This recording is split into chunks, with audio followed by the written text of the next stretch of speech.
Hello everyone, it's Imran here. Welcome back to another video. So, I'm going to react to another Thomas and Friends audio story by Narrowgauge. It is this one premiered on Halloween night of last year it did, which is called Frozen Mind. The last one I reacted to was Zero. Which was a great one. Which was a great audio story. It is. If you want to see that out, I have it up in the top right corner of your screen, and I recommend you check it out because it was really good. So apparently, from what I've heard from this audio story, that it's a prequel to the Deputation, which obviously is from the Railway series book, Twin Engines, and obviously from the series 2 of the television series it is. So yeah, this is going to explain like what happened to um, Henry before he was found by Donald and Douglas. It is, and apparently it's going to be quite a harrowing one. It is, judging from what I can tell. Link for I'm reacting to in the description down below as always. So without further ado, let's go ahead and get straight into this.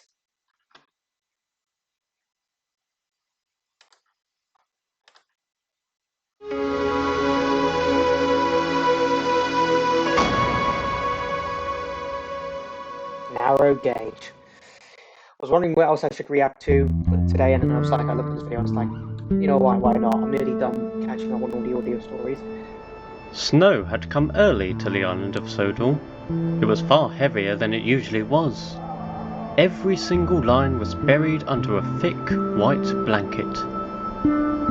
Naturally, traversing the railway was extremely difficult for the engines, some of which had to wake up at the crack of dawn and set to work brushing away the snow with their ploughs. And when they did what they could, it was business as usual. Henry found himself on coal traffic. Stations were burning through their supplies at a rapid pace, so the green engine ran from one end of the island to the other, hauling long rows of dirty trucks. Even after just one day of it, Henry was feeling tired. He didn't mind too much though. It meant he was warming himself up, and didn't bear the cold as much as others did. Most engines hated winter, and Henry was no exception. It was, after all, the conditions of winter that were the cause of his fatal crash with the Flying Kipper some years ago. Yep. A run that was going so well under a beautiful sunrise was ruined. It wasn't all bad. It did lead to his rebuilded crew, but he wished that could have happened without having to be thrown off the rails. Yep. One day, Henry sat. Narrowgauge definitely writes his stories to fit the Railway series timeline really well. It does. There are some exceptions where he writes it to fit the TV series timeline, but mainly the Railway series timeline. In the yards with a long line of empty coal trucks. Now that their loads had been delivered, he was to take them back to the other end of the line. As he was stationary, the freezing temperature had caught up to him, and he shivered. He was looking forward to being on the move again. Just then, he saw two black tender engines pull up nearby, each having a snowplow on their fronts and a works coach between them. Donald and Douglas, a pair of newcomers to the island, had been working the hardest in clearing the snow. While most would struggle with such a task, they seemed to manage it with ease. Yep. Another round on the main line, I see, commented Henry. Aye, it's all been sorted, smiled Douglas. You'll have a clear run all the way. Well, it may be for nothing soon, though, grunted Donald. Station master said there's another snowfall tonight. Henry gazed up at the sky. Sure enough, he could make out dark clouds in the distance. They were coming in his direction. Yep. He knew that once he delivered his trucks, he would have to make his way home. Well, I'm sure I can cope, he said confidently. You two have done wonders during this time. The Fat Controller will no doubt be pleased when he gets back. Oh, let's hope he does, murmured Douglas. Since their arrival, the twins had caused a lot of confusion and trouble, leaving them very concerned about their futures. Now, the Fat Controller was visiting the other railway, and would be returning very soon. Why he was there, no one knew. which caused a very unsettling feeling for the engines. Soon, it was time for Henry to go. So this takes place after Breakdown and the missing coach. It is obviously the trouble they caused. Obviously, Douglas misplacing Thomas' special coach, and then him and Donald swapping tenders as a result. Donald crashing his tender into the signal box, and then Douglas killing the spiteful old brake van. Yeah, so no wonder they're feeling quite nervous because this takes place after He the whistled a events. friendly goodbye to the twins and set off with his long train.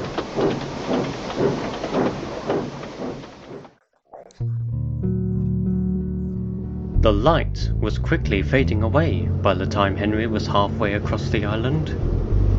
He had his own lamp to guide his way, but he still carried on with caution. Every time he crossed a set of points, he held his breath. Why is that, I wonder? As he arrived at his destination, he spotted tiny snowflakes dropping down in front of him. That's the storm coming. They were light, and there were very few of them, but by the time he parked his trucks, their size and numbers had increased. Henry was now feeling very nervous as he pulled out of the siding and began his long journey home.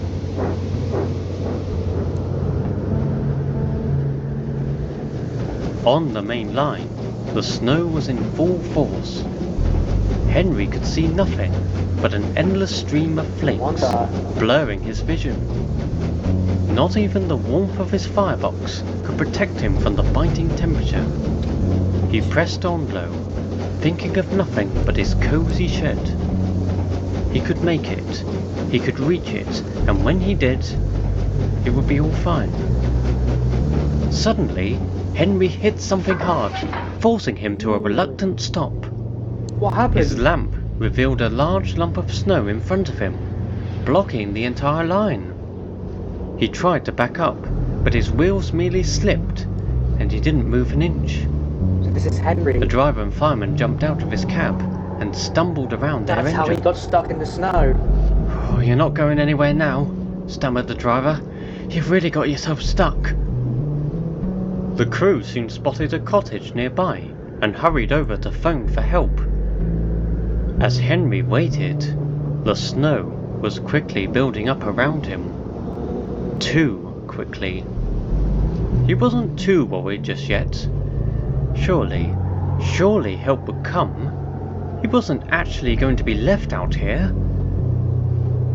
Eventually, the driver returned, looking anxious. "I'm sorry, Henry," he said. "The weather's affected the phone lines. I can't get through. The family was kind enough to let us stay there, but you'll have to stay here tonight." And just like that, Henry's hopes were dashed. He wanted to scream in protest, but he couldn't.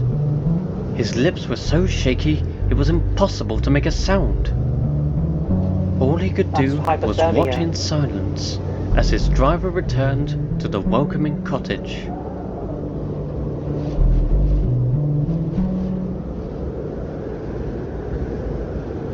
Henry had lost track of time. He had no clue how long he was out here, or how much longer he would have to be. One thing was certain, the snow didn't stop. By now, his cabin boiler were buried, with only a smoke box sticking out into the world. Not that there was much to see. The cold was unbearable, and Henry was fighting to keep his eyes open. Eventually, though, he slipped away into unconsciousness. Oh no.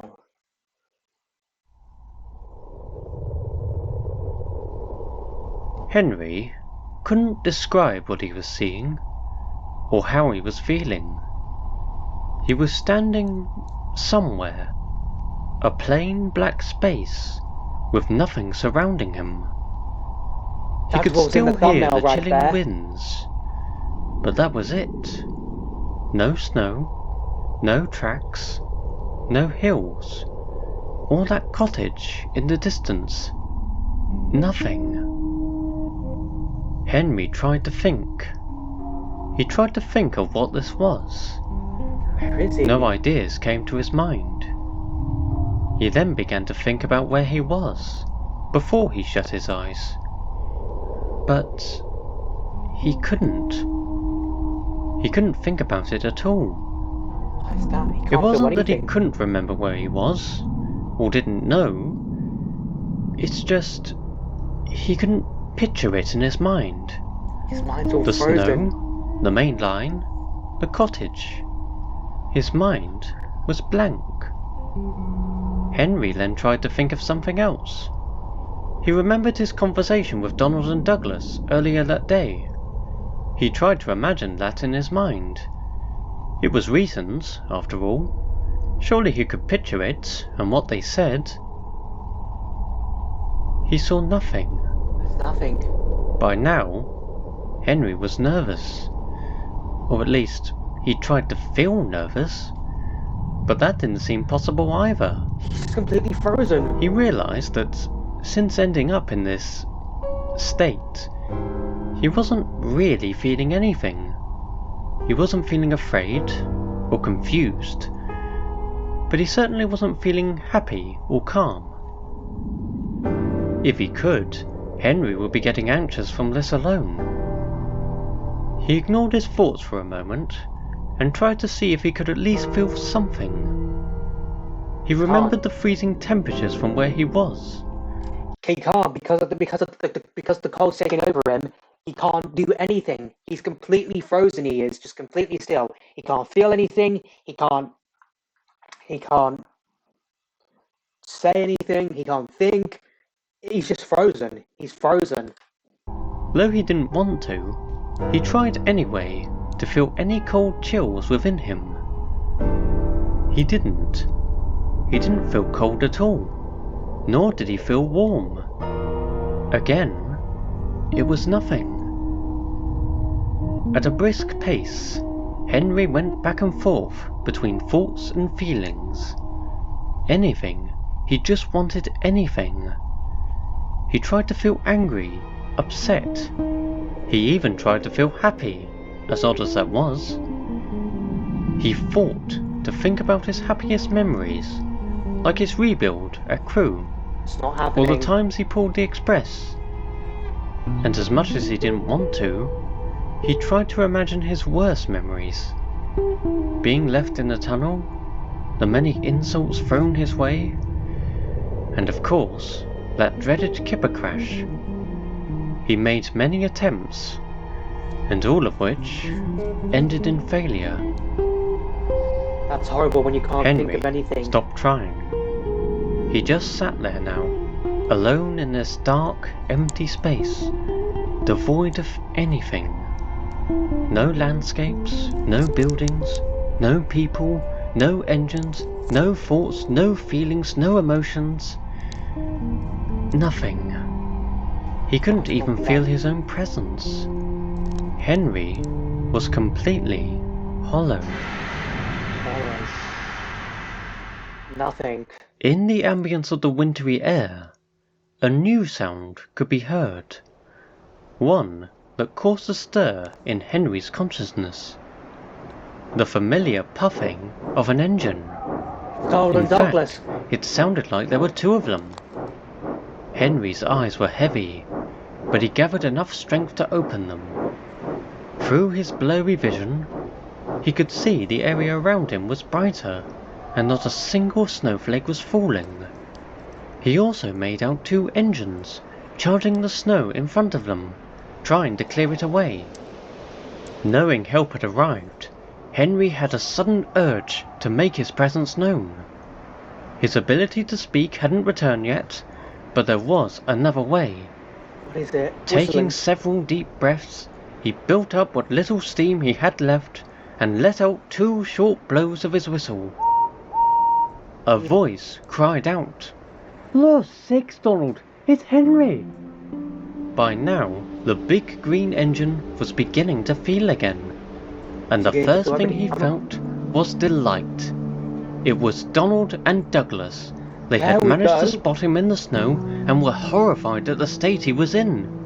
"Did it fast yourself, Henry? Wait a while, we'll have you out."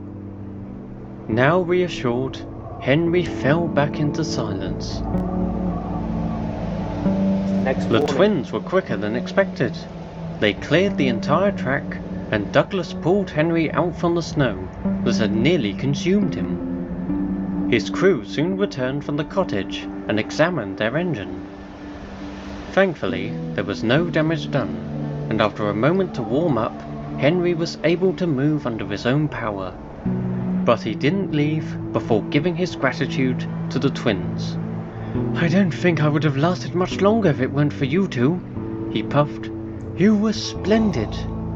Donald and Douglas could only smile, and watched as Henry puffed off back to the sheds.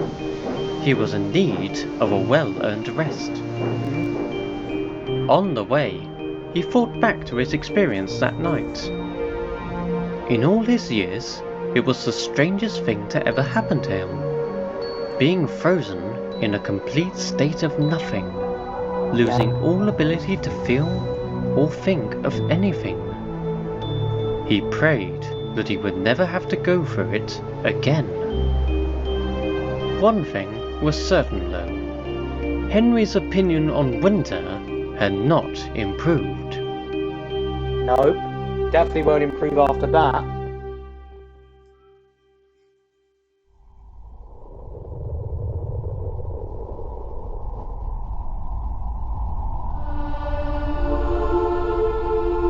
Is that it?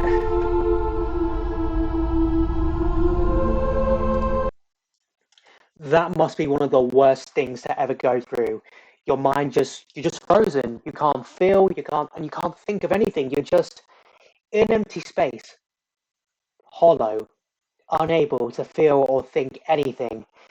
That is the devastating consequences that I think hypothermia can have.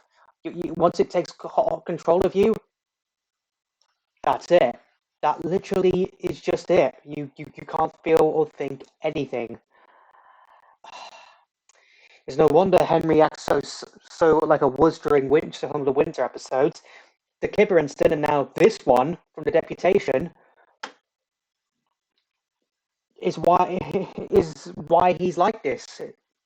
It's just a horrible thing to experience. It is just really horrible to experience something like that. I just really hope that none of us, me and you guys, my subscribers, never have to go through something like that. Which is why I will never attempt to do things in freezing conditions, because I know it would have devastating consequences. It would. I'm just really glad that Henry was able to come out. Really good explanations to how he ended up in the snow in the first place in the Deputation. And at least he was rescued and no damage was done. Probably one of the other reasons is that definitely solidified Fat Control's decision to purchase both the twins and make them permanent members of the Northwestern Railway. And it definitely shows, because after what Henry experienced, if he'd been out there a second or two longer, he wouldn't have stood a chance. You do want to see my previous Tom's reactions, whether it's an audio story or train adaptation. I'll have a playlist up in the top right corner of your screen right now. So I hope you enjoyed this video. If you did, hit that like button for me. Let me know in the comments down below what you thought of this audio story I reacted to. Also let me know in the comments down below what other videos you want me to react to next. Follow me on Instagram, follow me on TikTok. Links to both of them will be in the description down below. Share this video, subscribe if you're new here, ring that bell to get notified when I upload new videos, and I post in the community tab, and I'll see you all in the next one. Bye!